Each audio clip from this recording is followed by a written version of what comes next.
Students, what we are going to learn today is high performance liquid chromatography, which is HPLC.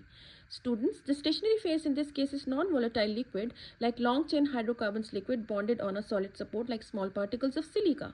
The mobile phase in this case is usually polar, for example methanol and water. You can see the sketch of the HPLC. In this case, the polar solvent has to be forced under pressure through the densely packed column where separation occurs. You can see that this is the mobile phase. It goes through solvent delivery system and then the injector from where the injection of sample mixture occurs containing ABC, whatever the mixture containing, the solutes containing, and it is then passed through the packed column.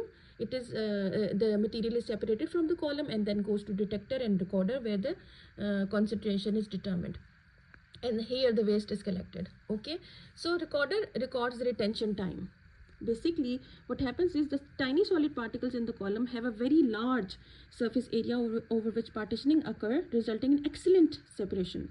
The more polar components in the mixture have a greater relative solubility in the polar solvent, therefore they are carried through the column faster. Now, the detector records the retention time, that is how long it takes each component to pass through the column.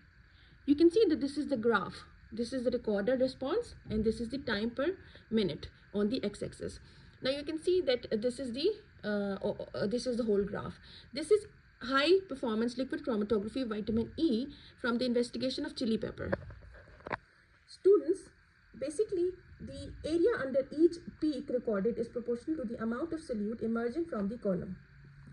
Students, HPLC, it is used in medical research to separate peptides and proteins, to analyze urine samples from athletes for banned substances like steroids, for monitoring pollutants in the rivers, for example, measuring the level of pesticides, and it is used by food standard agencies to check the accuracy of the data on food labels.